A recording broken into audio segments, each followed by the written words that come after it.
well, I'm talking to this Irish and I noticed it, and my face to it right now was like so pissed off with like, fuck, I don't think so.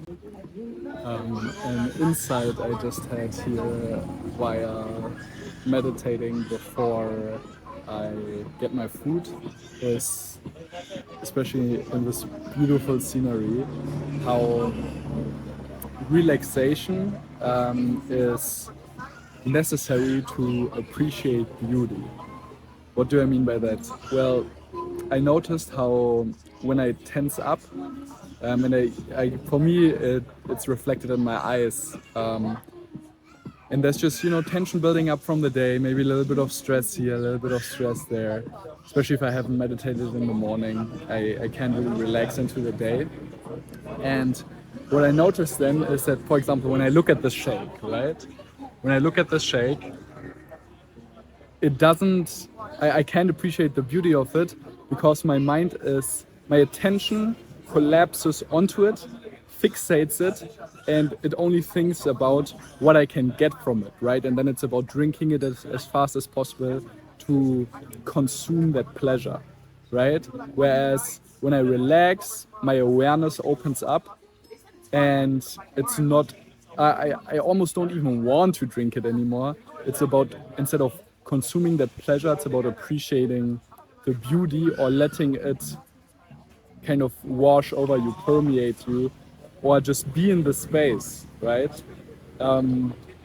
There's a saying in Buddhist wisdom where they say when you can go past the bakery and smell the fumes of the delicious bread or bakery and not get seduced into eating it or buying it or even wanting it, but just being able to appreciate it without even having the urge, without even needing to resist an urge to wanting to eat it, right? So that beauty doesn't automatically imply craving, but beauty just is appreciated for what it is. And that's what true love is, right? When you can just let things be. And in The Mind Illuminated, it's like a wonderful book about Buddhist meditation. They talk about this extensively, right? How what's the difference between attention and awareness, and how attention is kind of connected to the ego and how it collapses onto things and evaluates things and analyzes things, sees if there's a threat or not, latches onto things, and whatnot. So that's interesting. But what I found now is that in the book they propose a solution of a mixture of concentration meditation and vipassana.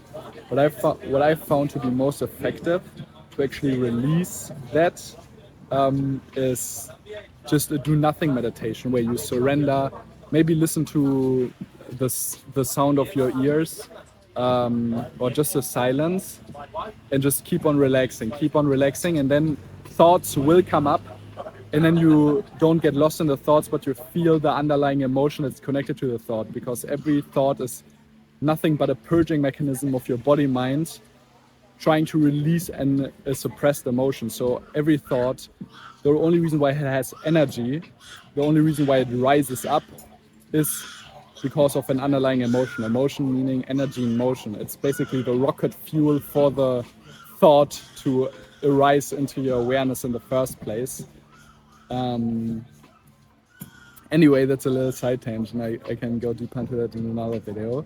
But this morning when I woke up, I really noticed how I immediately had a business call, and then I was like in this doer mode, right?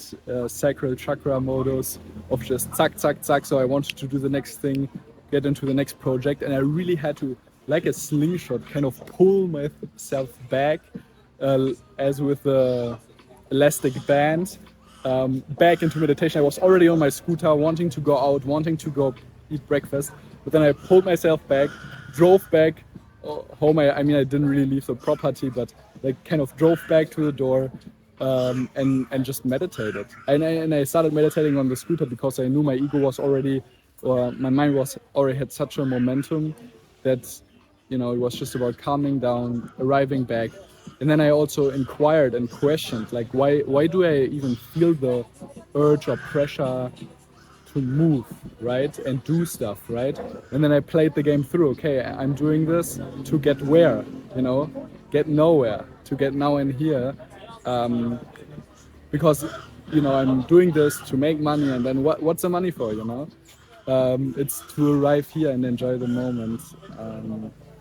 And be present and be in that love, and that's already accessible right now. I don't need to conquer the world, build a business, or fulfill my life purpose to make that a reality. So that really pulls you back into that presence.